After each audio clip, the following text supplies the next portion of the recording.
ណាបងព្រះណាថោងបងអើយតាំងអូនកុំងាក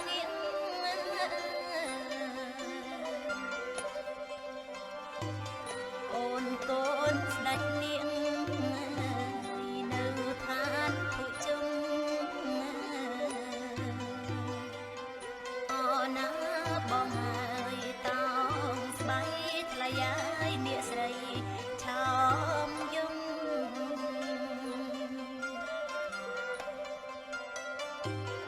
ដល់ឋានភុជុំ